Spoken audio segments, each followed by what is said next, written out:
तो hi guys, आज मैं बनाऊंगा आज यानी अल्लू अर्जुन की ड्राइंग। और इसको बनाने के लिए मैं ये 5 रुपए की पेंसिल का यूज करूंगा। कि ये 5 रुपए वाली पेंसिल से एक रियलिस्टिक ड्राइंग बन पाएगा कि नहीं, यह जानने के लिए आपको ये वीडियो पूरी देखनी पड़ेगी। और हाईलाइट एरिया के लिए मैं ये नीड वाले इरेजर का यूज करूंगा। तो चलिए चैलेंज को शुरू करते हैं।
गाइस, शेडिंग को ब्लेंड करने के लिए मैं पेंटिंग ब्रश का यूज करूंगा। और चलिए ड्राइंग को आगे बनाते हैं।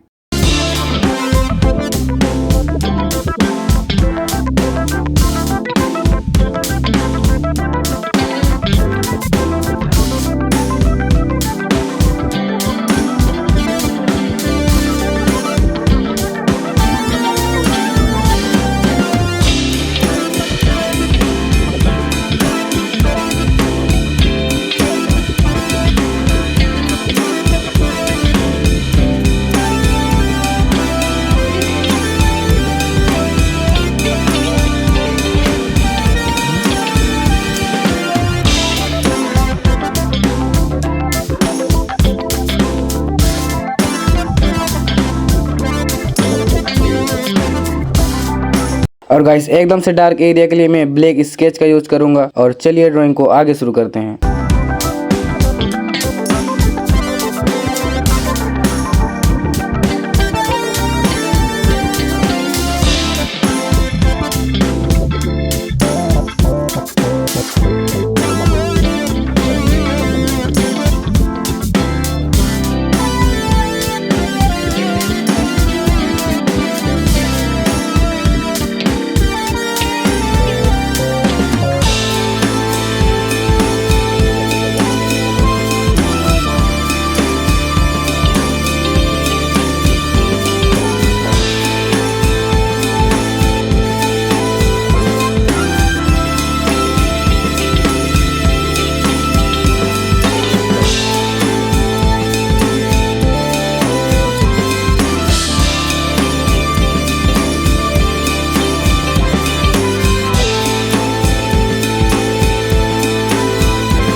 तो गाइस आपको वीडियो कैसी लगी कमेंट में जरूर लिखना, और आपको वीडियो अच्छी लगी हो तो एक लाइक और एक सब्सक्राइब जरूर करना। तो मिलते हैं नेक्स्ट वीडियो में, बाय।